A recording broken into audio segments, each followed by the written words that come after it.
अस्सलाम वालेकुम respected viewers, I am doctor Mohammad Ansari, consultant child specialist. और आज हम बात करने जा रहे हैं राइबोफ्लेविन डेफिशिएंसी के बारे में। Riboflavin vitamin B2 second vitamin of B complex family है। ये विटामिन हमारी डेली रूटीन एक्टिविटीज़ में, हमारे मेटाबॉलिक पाथवेज में बहुत ज़्यादा इंपॉर्टेंस का हामिल है। ये हमें डेली बेसिस पे रिक्वायर्ड होता है। इस विटामिन की हमारे न्यूरोलॉजिकल सिस्टम यानी ब्रेन की फंक्शनिंग में बहुत अहम रोल है, हमारी नर्व्स की कंडक्शन में बहुत अहम रोल है। इस विटामिन का हमारे विजन के साथ बहुत अहम अहम ताल्लुक है। इसका हमारा ऑरल कैविटी की हेल्थ के साथ और हमारे गले की हेल्थ के साथ बहुत गहरा ताल्लुक है। इसकी डेफिशिएंसी अगर हो जाए तो लिप्स के प्रॉब्लम आते हैं, टंग के, गम्स के, थ्रोट के प्रॉब्लम्स आते हैं।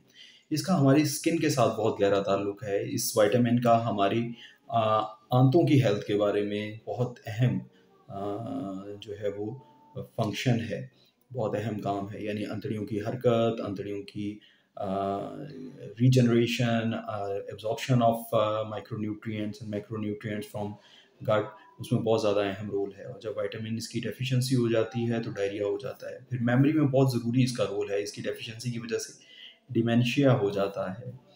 फिर दिल की धड़कन, उसमें बहुत ज़्यादा रोल है। दिल की फंक्शनिंग, कॉन्ट्रैक्शन और उसके रबत, दिल की धड़कन में रबत पर कायम रखता है ये विटामिन। इस विटामिन का हमारी जल्द में बहुत अहम रोल है। जल्द की इंटेग्रिटी में, फोटोसेंसिटिविटी को कंट्रोल रखने में, जल्द के ऊपर मॉइस्चर के मौजूदगी में बहुत अहम रोल है। फिर जॉइंट्स में मसल्स की फंक्शनिंग के लिए बहुत ज़रूरी है ये विटामिन। इस विटामिन की अदम मौजूदगी में जॉइंट्स में पेन करते हैं, मसल्स अपनी फुल पावर पे काम नहीं कर सकते। तो अभी हम चलते हैं, देखते हैं कि इस विटामिन की डेफिशिएंसी अगर खुदा ना खास्ता हो जाए, अगर कमी लाहक हो जाए किसी को, तो उसमें क्या क्या अलामात आती हैं। सबसे पहले तो हेयर लॉस होना शुरू हो जाता है। ईजी प्लकेबिलिटी, यानी बाल बड़ी आसानी से, बाल बहुत ज़्यादा गिरना शुरू हो जाते हैं। अक्सर ख़वातीन, अक्सर बच्चियाँ शिकायत करती हैं कि बाल गिरना शुरू हो गए हैं। फिर उसके बाद हेडेक रहता है, इसकी कमी की वजह से हेडेक रहता है। मेमोरी लॉस हो जाती है, फोटोफोबिया होता है, फोटो सेंसिटिविटी होती है। जिल्द के ऊपर एबनॉर्मल धब्बे बनना शुरू हो जाते हैं जब बच्चा बाहर जाता है। जब हम रूटीन में पूछते हैं कि जी क्या हर समर में ऐसा होता है बच्चे को कि बच्चे को फोटो सेंसिटिविटी या हीट रैश बन जाए या फोटो सेंसिटिव स्किन हो जाए, उसकी लाल हो जाए जब भी धूप में निकले, तो वो कहते हैं नहीं जी ऐसा तो नहीं हुआ, ये तो अभी इसी दफ़ा जाहिर हुआ है। तो इट सजेस्ट कि उसको रेगुलर बेसिस पे तो फोटो सेंसिटिविटी नहीं है पेशेंट को, कोई कंजेनिटल पैदाइशी मसला नहीं है, ये एक्वायर्ड है, ये किसी चीज़ की डेफिशिएंसी की चीज़ की कमी की वजह से हो रहा है, और वो चीज़ है राइबोफ्लेविन। फिर ओरल कैविटी में जैसे मैंने बताया कि बहुत सारी चेंजेस आती हैं। आप बच्चे की जो लिप्स हैं वो क्रैक हो जाते हैं, ड्राई हो जाते हैं, उसके ऊपर से पिपड़ियाँ बन बन के जल्द उतरना शुरू हो जाती है।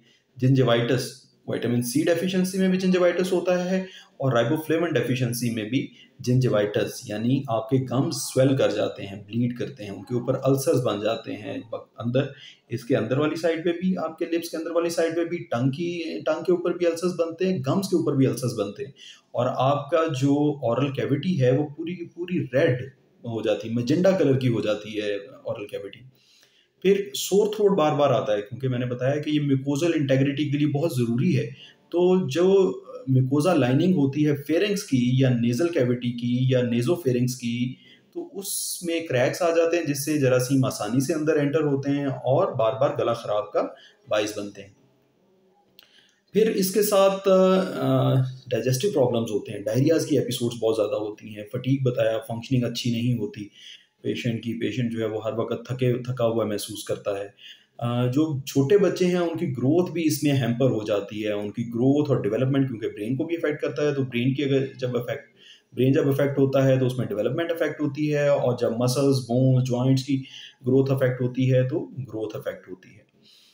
जिल्द के ऊपर आसानी से फोटो सेंसिटिविटी आ जाती है, और जिल्द ड्राई, क्रैक्ड, एबनॉर्मल, इन्फ्लेम्ड जिल्द आपको नज़र आती है ऐसे पेशेंट की। और एंग्जाइटी, परेशानी, बहुत सारे बच्चे आते हैं, 8-9 साल की बच्चियां आती हैं, 7 साल की बच्चियां आती हैं। पेरेंट्स बताते हैं जी बच्ची हो या बेटा हो, आमतौर पे बच्चियों में ज़्यादा मसला होता है क्योंकि मिग्रेन भी ज़्यादा होता है बच्चियों में, इस एज ग्रुप में 9-10 ईयर्स के अराउंड।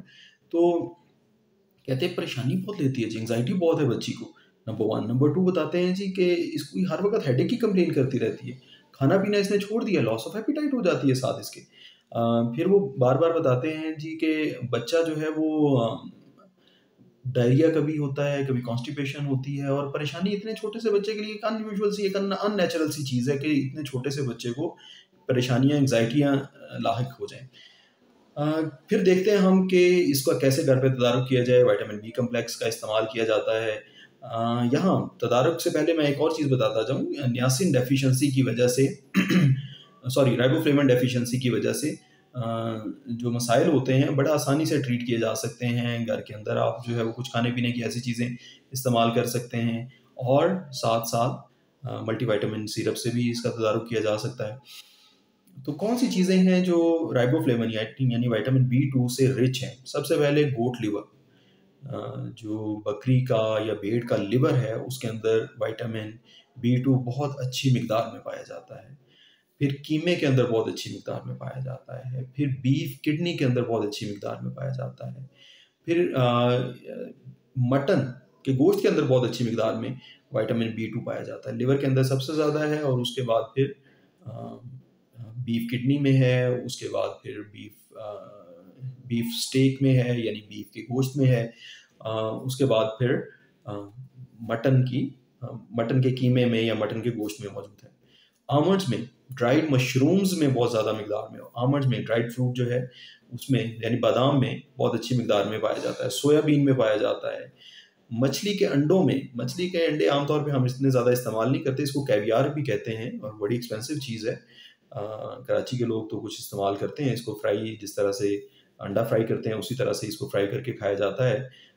लेकिन दुनिया में ये रॉ फॉर्म में उनको क्लीन करके, उनको किसी केमिकल से ट्रीट करके रॉ फॉर्म में खाया जाता है, और ये बहुत विटामिन रिच मील है। फिर चीज़ में पाया जाता है, फिर स्क्विड्स में और एग्स में विटामिन बी2 की बहुत अच्छी मिकदार पाई जाती है। राइबोफ्लेविन डेफिशिएंसी से बच्चों को गम्स की इन्फ्लेमेशन होती है, लिप्स क्रैक होते हैं, एंगुलर किलोसिस होता है, अल्सर्स बनते हैं जिंजाइवा के ऊपर। ये सबसे क्लासिकल ये पैथोग्नोमोनिक बिल्कुल इसका फीचर है। जैसे ही आप अपने बच्चे को देखें कोई इस तरह की चीज़ अलामत ज़ाहिर हो रही हैं, तो फ़ौरन आप डॉक्टर से रब्ता करें। घर पे ये वाली जो चीज़ें मैंने आपको बताई हैं इनका इस्तेमाल करें। उम्मीद है इंशाल्लाह इन चीज़ों के इस्तेमाल से आपके बच्चे को अफाका होगा। ये थी मेरी आज की वीडियो। उम्मीद है विटामिन बी2 या राइबोफ्लेविन की डेफिशिएंसी जिन मेरे दोस्तों को लाहक है, जिन बच्चों को ऐसा मसला है, उनको इस वीडियो से फ़ायदा हो। बहुत शुक्रिया। Thank you very much. अस्सलाम वालेकुम।